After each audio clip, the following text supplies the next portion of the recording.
The 17-year-old accused of fatally stabbing a Texas student athlete during a track meet allegedly admitted to the crime. Now, he also asked officers if his actions could be considered self-defense. That is according to a newly released arrest report. On Wednesday morning, 17-year-old Austin Metcalf, a junior at Memorial High School in Frisco, Texas, was killed at a track meet.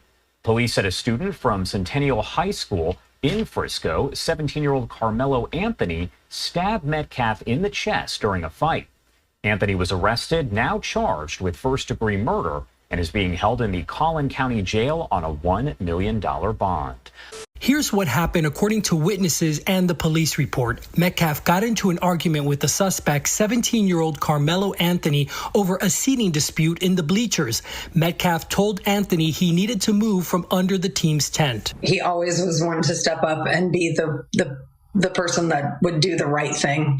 And he was doing the right thing by saying to this gentleman that you're not supposed to be in this tent. This is because they have personal items there. Anthony opened his bag and reached inside and said to Metcalf, "Touch me and see what happens." Metcalf reportedly grabbed Anthony and told him to move. He knew he wasn't supposed to be there. It's just a tragedy what happened. That's when Anthony pulled out a black knife and stabbed Metcalf in the chest once before running away. When Anthony was taken into custody by a Frisco police officer, Anthony reportedly confessed to the crime, saying, "He put his hands on me. I told him not to," adding that, "I was protecting myself," and then asked the police officer, "Is he going to be okay?" Metcalf died in his brother's arms. Checking back in, man. AHumbleSoul. Be sure to subscribe if you're not already tapped in with us. Wanted to put a video up on this situation that took place out there in Texas, man, involving two teenagers at a track meet that turned deadly. You know, from what I understand, it had started raining and they had tents set up for the different schools that were participating in the track meet. And a teenager, a 17-year-old, his name is Karmelo Anthony. You know, he was over at a rival team's tent during the rain, from what I understand, when another teenager, his name was Austin Metcalf, approached him and told him that he was in the wrong tent, you know, that he was sitting, you know, he shouldn't have been sitting in that spot, and that he needed to go back over to his other tent. According to reports, at least, that's how the conversation pretty much went.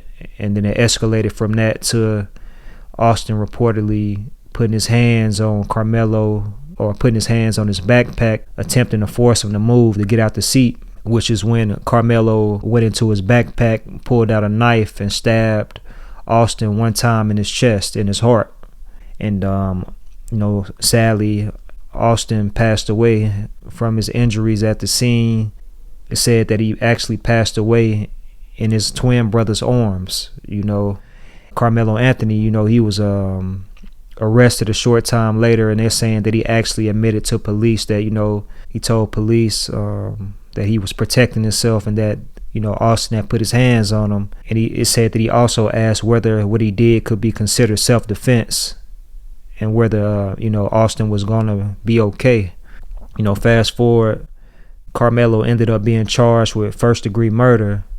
He was hit with a $1 million bond for his murder charge, and he is saying that he faces 5 to 99 years in prison if convicted. And his family actually launched a campaign to raise money for his legal support on the Give, Send, Go platform. They're saying that pretty much the information that's been shared about the incident has been false, unjust, and harmful when it comes to the kid. It comes to Karmelo. That fundraiser has actually raised more than $180,000 and has received a lot of support.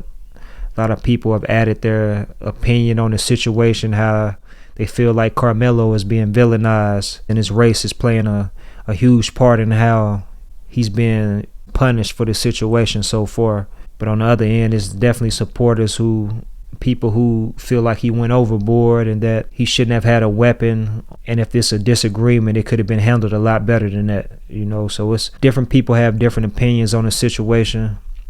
You know, some reports say that, you know, even Austin was trying to be a bully when he approached, you know, Karmelo and asked him or told him to get out the seat and leave the tent. And they feel like the situation was justified, man. But Austin's family has also put out a fundraiser, a GoFundMe, and that's raised more than $250,000 so far. So both families have been able to galvanize support, for their loved one in this whole tragic situation. One has lost his life and the other one is going to be fighting for his life, fighting for his freedom. But I'm just, I want to report on that, man. What are y'all thoughts on this whole story, this whole situation? Do you feel like it was self-defense for Karmelo to stab, Austin? Do you feel like it was an overreaction? You think it's a lot deeper than what they've shared in the media so far? Definitely gonna stay tuned to see how everything continues to develop. The information continues to come out about this. It was just as simple as, them having a disagreement that turned physical and it ended up leading to, one of them losing their life and the other one losing their freedom so far? Or did they have some other type of history? Is it bigger than what we know, what they're sharing so far? But I want to report on that, man. If you're not already tapped in and rocking with us, man, be sure to hit the like and subscribe and all of that. Stay tuned. Until next time, I'm going to holler at y'all, man. 100.